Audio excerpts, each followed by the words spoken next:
কলকাতা টিভিতে আপনাদের সকলকে স্বাগত। আপনাদের সঙ্গে রয়েছি আমি অঙ্কুর। বাংলায় কি ফের নির্বাচন হতে চলেছে? এসআইআর মামলা নিয়ে একটি রায়ের প্রেক্ষিতে যে তথ্য সুপ্রিম কোর্টে পেশ হলো, তাতে তেমনটাই আবার জল্পনা তৈরি হয়েছে। ঠিক কি হয়েছে সে কথাই জানাবো বিস্তারিত আপনাদের। এসআইআর নিয়ে যে মামলা দায়ের হয়েছিল আপনারা সকলেই জানেন, সেই মামলার শুনানি চলছিল সুপ্রিম কোর্টে এবং সেখানে জানতে পারা যাচ্ছে যে প্রায় ৮৩,০০০ মামলার রায় এখনো পর্যন্ত দিয়েছে ট্রাইব্যুনাল। যে ট্রাইব্যুনালে আপনারা জানেন যে যাদের নাম ভোটার তালিকা থেকে বাদ গিয়েছিল তারা আবার ট্রাইব্যুনালে অ্যাপিল করেছিলেন, আবেদন করেছিলেন যে তারা যে যোগ্য ভোটার সেই দাবিটা খতিয়ে দেখুক ট্রাইব্যুনাল, এবং তার প্রেক্ষিতে যাদেরকে যোগ্য বলে মনে করছে ট্রাইব্যুনাল তাদেরকে ভোটার তালিকায় অন্তর্ভুক্ত করা হচ্ছে। আবার যাদের নাম বাদ যাচ্ছে, সমস্ত নথি পেশ করা সত্ত্বেও তাদের নাম বাদ যাচ্ছে ভোটার তালিকা থেকেও।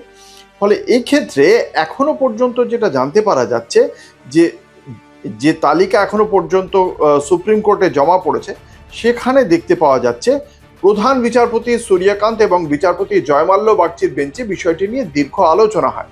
আদালত জানিয়েছে যে এই ধরনের আইনি জটিলতার ক্ষেত্রে নির্বাচন কমিশনকে বিস্তারিত তথ্য এবং ডেটা জমা দিতে হবে। যদিও নতুন করে নির্বাচন করানোর নির্দেশ দেওয়া নিয়ে আদালত এখনই কোনো চূড়ান্ত সিদ্ধান্ত নেয়নি।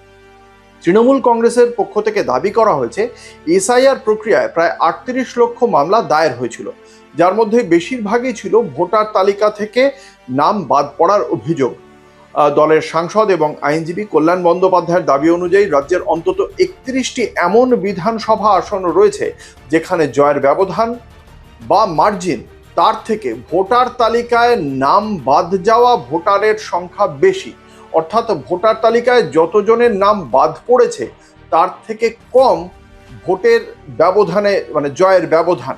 এবং এক্ষেত্রে বালি, হেমতাবাদ, সাতগাছিয়ার মতো গুরুত্বপূর্ণ কেন্দ্রগুলিও রয়েছে।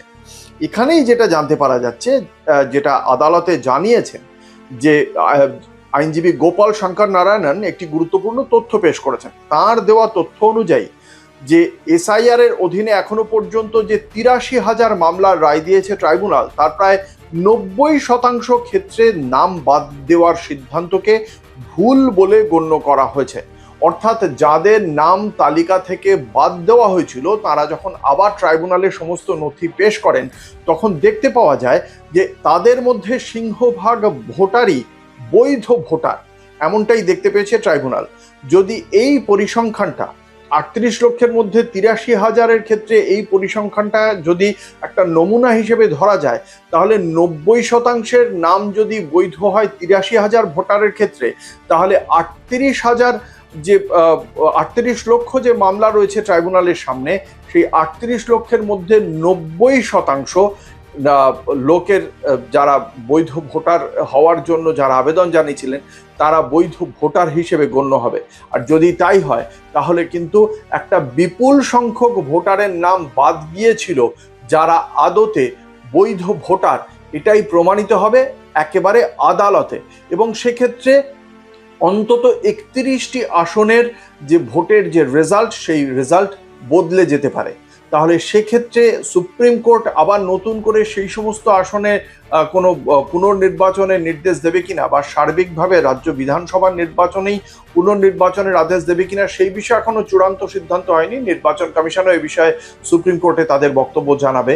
কিন্তু এই তথ্য এই মুহূর্তে একটা বিরাট জল্পনার জন্ম দিয়েছে, সে কথা বলাই বাহুল্য। দেখতে থাকুন কলকাতা টিভি, রাত দিন ৭ দিন।